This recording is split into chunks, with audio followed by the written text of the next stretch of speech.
บายดีเด้อค่ะพี่น้องมาพบกันอีกแล้วกับสาวคิวบรรณาพี่น้องอึกกระถึกหนึ่งน้องหลังจากฝนตกแห้งพี่น้องกองปลายฝนแห้งพี่น้องทั้งฝนทั้งลมแล้วก็พักกันติดอยู่ในเถียงน้องตะวัน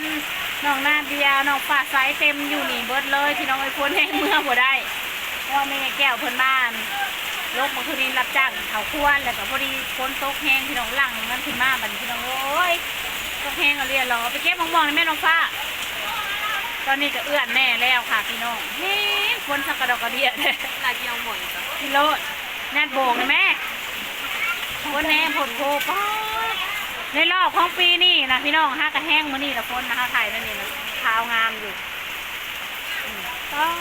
แน่นสุดในกลุ่มน้ำเต็มให้หน้าพี่น้องได้จังหน่อยฝนเศร้าแล้วฉันสิลงไปอัปเดตน้ำให้เบิ่งน้องฝ่ายสิลงไปดินน้ำให้หน้า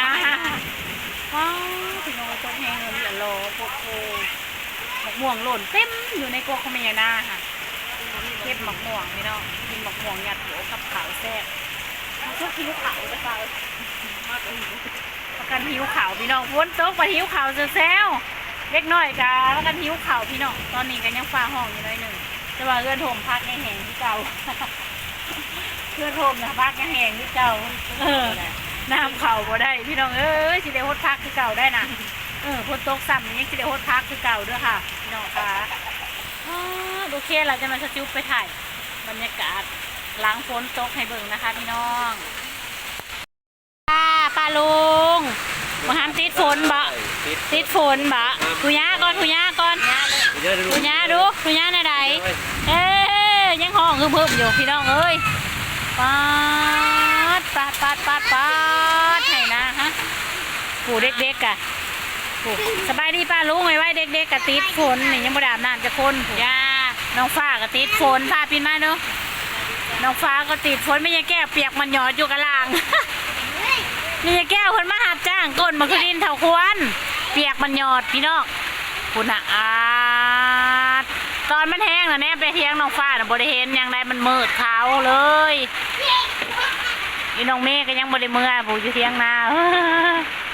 มันไหนไปตะโต๊ะให้มันยืนนะเนาะ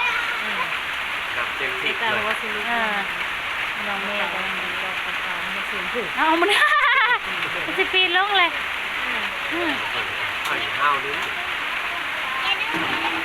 หอยตะกี้เราบ่มีร้านน้อยเนาะ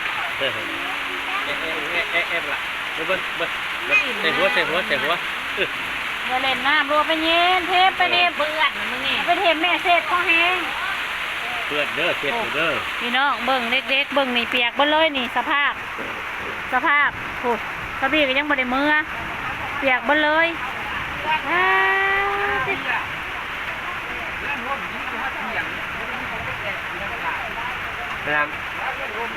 อ้าว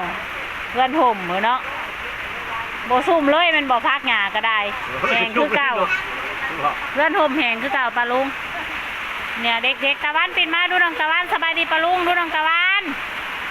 สายตะวันสายสบายดีปลาลุงดูลูกโอ้บ้าหน้าปัดเอากระตามาเล่นหุ่นไทก้าทุยาดูไทก้าปินมาพี่ลูกทุยาดูทุยาไทก้าทุยาดูหาม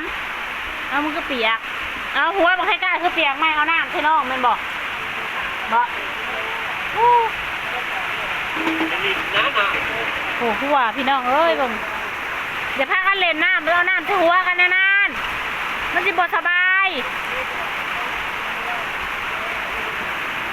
พี่น้องมีแก้วนั่งอยู่ลุมเปียกคักเปียกแน่ลี่นี่พ้นแห้งเลยขาวเต็มทีบเลยข้างในกับเปียกเลยพี่น้อง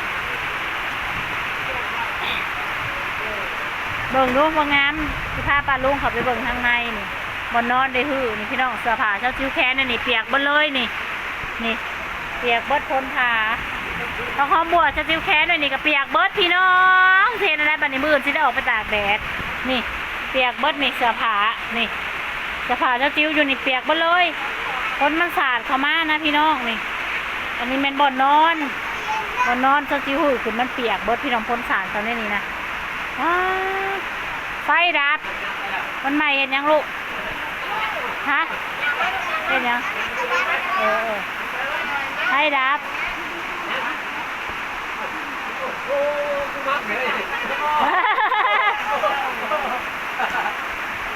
ย่างมั่งเดี๋ยวมั่งเลย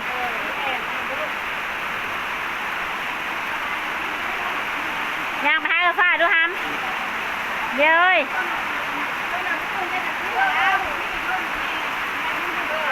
ย่าให้กลางเป็นยังกระพะล้มนะบ่โอ้ยย่าเฮ็ด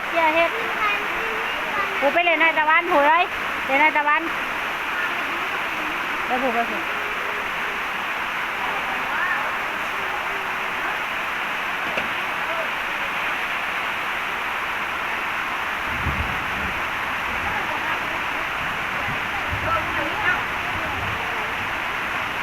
พ้นกับพ้นได้แท้ย่างเบิดพี่น้องพ้นโผล่แห้งอะไรหรอก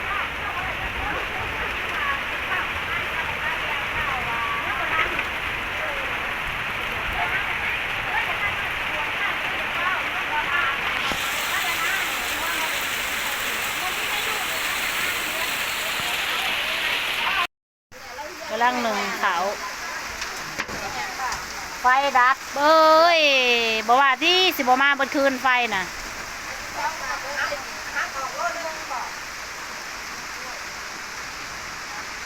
ประกันหิวเขาเอ้ยลงไปเก็บหมักม่วงก่อนพี่น้อง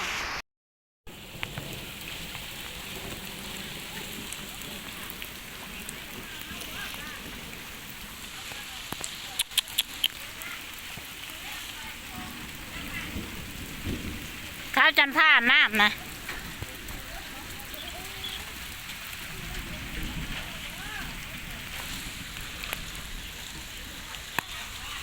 เก็บหมักม่วง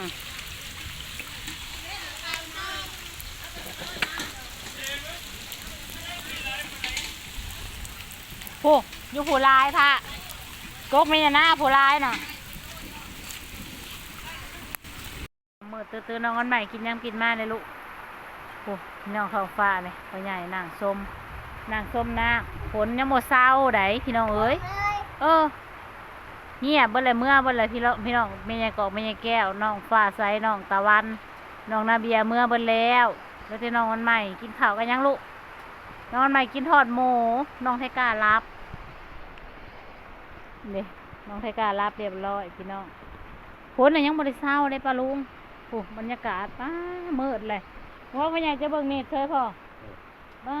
จะคุปยานพาห้องพาแตกเบิ่งพี่น้องบรรยากาศตอนค่ำพี่น้องเอ้ยพรใหม่ว่าสิลงเยี่ยงอึ่ง